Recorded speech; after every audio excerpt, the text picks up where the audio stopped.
اعوذ باللہ من الشیطان الرجیم بسم اللہ الرحمن الرحیم۔ معزز خواتین و حضرات، السلام علیکم ورحمۃ اللہ تعالی وبرکاتہ۔ مجھے امید ہے آپ سب حضرات خیریت سے ہوں۔ یقیناً اللہ کریم ہم سب کی حفاظت فرمائے، اللہ رب العزت 100% دین کے مطابق زندگی گزارنے کی توفیق نصیب فرمائے۔ یہ ہمارا پیارا شہر ملتان ہے، اس کے ایک ریسٹورنٹ میں ہمیں دعوت تھی، میں اور میرے چھوٹے بھائی کی، تو یہاں پر میں مناسب سمجھا کہ کھانا کھانے کے بعد تھوڑا سا ویسے بھی چہل قدمی ہونی چاہیے، تو اس نسبت سے میں تھوڑا یہاں پر چل پھر بھی رہا ہوں اور آپ کے لیے پیغام اور جس موضوع پر میں بات کرنا چاہتا ہوں وہ یہ ہے کہ جادو کے علاج کے لیے اکثر عاملین قبرستان کے اندر گوشت پھینکنے کا، گوشت ڈالنے کا عمل کرواتے ہیں۔ کیا اس سے جادو کا مریض ٹھیک ہو جاتا ہے یا اس سے بگڑ جاتا ہے، یا کیا اسی سے کسی کوئی معاملات بہتر ہوتے ہیں یا نہیں ہوتے؟ معزز خواتین و حضرات، عملیات کے اندر بہت سارے لوگ جاہلانہ تجربے کیے جاتے ہیں، اس کے اندر کچھ کو کامیابی مل جاتی ہے اور اکثر لوگ اس کے اندر ناکامی بھی اٹھاتے ہیں۔ ناکامی کیوں اٹھاتے ہیں؟ جب وہ اپنے تجربے کرتے ہیں تو اس کے اندر رجت کا شکار ہو جاتے ہیں۔ تو معزز خواتین و حضرات، اس میں فائدہ کس کو ہوتا ہے؟ اکثر عاملین جو ہوتے ہیں، جو کالا علم کرتے ہیں، سفلی علم کرتے ہیں،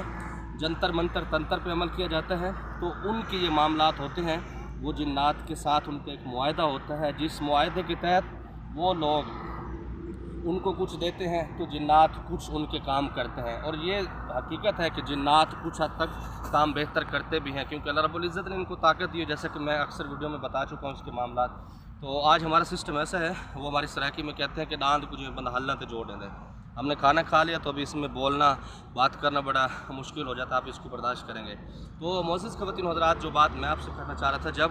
عاملین ان سے کام لیتے ہیں تو پھر اس وجہ سے ان کو کچھ چیزیں دینی پڑتی ہیں جنات کو۔ اس میں گوشت ہوتا ہے، کالی ماش کی دال ہوتی ہے، ماش کی دال ہوتی ہے، اس میں کستوری ہوتی ہے، خوشبو، کافی ساری چیزیں اس کے اندر پائی جاتی ہیں، اور جس طرح سے پھر وہ جنات ان کو بتاتے ہیں کہ یہ کریں گے وہ کریں گے، اس میں مریض کا کیا نقصان ہوتا ہے؟ مثال کے طور پر آپ کا کوئی مریض ہے، آپ جب عامل کے پاس جاتے ہیں، وہ کہتے ہیں 7 کلو 10 کلو 12 کلو مختلف ان کا ایک پیرٹ ہوتا ہے، اس کے ساتھ وہ گوشت منگواتے ہیں، اس کے ساتھ کستوری اور اس کے ساتھ کافی ساری خوشبوئیں ہوتی ہیں اور لال کپڑا ہوتا ہے، اس کے اوپر وہ بکھیر کے کہتے ہیں کہ قبرستان کے اندر آپ نے ڈالنا ہے، آپ نے پیچھے مڑ کے نہیں دیکھنا۔ تو اس سے فائدہ کیا ہوتا ہے؟ وہ عاملین کی جو اپنے کام پھنسے ہوتے ہیں وہ اس کے اندر نکل جاتے ہیں، اور اسی کے ساتھ جو مریض ہوتا ہے وہ وہیں کا وہیں رہ جاتا ہے، اس کے اندر بہت سارے نقصان اس کو دیکھنے پڑتے ہیں۔ تو معزز خواتین و حضرات، کوئی بھی عامل آپ سے گوشت کا ڈیمانڈ کرتا ہے یا کسی بھی معاملات میں آپ کو بیوقوف بنانے کی کوشش کرتا ہے، گوشت لاؤ جی، دالیں لاؤ، قبرستان میں رکھ کے آؤ، تو ایسے معاملات تو آپ نے اس کے اوپر توجہ نہیں کرنی اور ان کے اوپر یہ معاملات نہیں کرنے، کیونکہ اس کے اندر آپ کا پیسہ برباد ہوتا ہے، ٹائم برباد ہوتا ہے، بہت سارے معاملات آپ کے اس کے اندر الجھ جاتے ہیں۔ اور اس میں یہ بھی ہوتا ہے کہ جب آپ قبرستان جاتے ہیں تو قبرستان جانے کے بعد جب آپ جاتے ہیں وہاں پر اکثر یہ جو مخلوق ہوتی ہے وہ آپ کو تنگ کرتی ہے، بہت سارے معاملات آپ کو الجھا دیتی ہے، اور اسی کے ساتھ جب آپ دوبارہ وہاں پر رکھنے نہیں جاتے، کیونکہ جنات ہڈ حرام قوم ہے، جب آپ ایک دفعہ اس کو رکھ کے آتے ہیں اس کے گھر کے اندر اس کی پسندیدہ شے، تو جب آپ دوبارہ رکھنے نہیں جاتے تو وہ آپ کے گھر کے اوپر حملے کرتے ہیں، بہت سارے معاملات کے اندر آپ کو الجھا دیا جاتا ہے۔ تو اس طرح کے لوگوں سے آپ بچیں، اپنا علاج آپ خود کرنے والے بنیں، جیسا کہ میں ہمیشہ ہر ویڈیو بتاتا ہوں، آپ کو مکمل اجازت کے ساتھ بہت ساری چیزیں دیتا ہوں کہ آپ اس کے اوپر اگر عمل کرنا شروع کر دیتے ہیں۔ دیکھیں، آدمی تبھی نقصان اٹھاتا ہے جب آپ لوگ قرآن و حدیث سے دور ہوتے ہیں، اس سے نمازوں کی پابندی نہیں کرتے، آپ پاکیزگی کا خیال نہیں رکھتے اور حرام چیزیں استعمال کرتے ہیں اور اپنا رزق حلال کا خیال نہیں رکھتے۔ بہت ساری چیزیں ایسے ہیں جن کے اوپر اگر ہم خود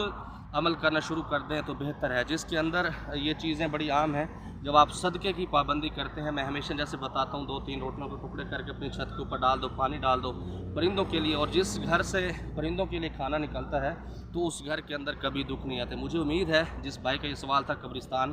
کے حوالے سے کہ جادو کا جو مریض ہے قبرستان کے اندر جو گوشت کا عمل کیا جاتا ہے اس سے کیا ٹھیک ہوتا ہے؟ میرے حساب سے وہ ٹھیک نہیں ہوتا ہے، بعض اوقات کبھی اللہ رب العزت بھرم رکھ بھی دیتے ہیں، لیکن اس کے اندر اس کا جو تصویر کا دوسرا رخ ہے اس کے اندر نقصان بہت زیادہ ہوتے ہیں۔ اللہ رب العزت سب کی حفاظت فرمائے۔ میری دعا ہے کہ جو لوگ جادو کے اندر گرے ہوئے ہیں، بہت سارے معاملات کے اندر پھنسے ہوئے ہیں، اللہ رب العزت ان کے تمام معاملات بہتر فرمائے اور ہمیں 100% سچے دین کے مطابق زندگی گزارنے کی توفیق نصیب فرمائے۔ زماد پارا خاص دعاؤں کا دا خدائی پامان۔ السلام علیکم۔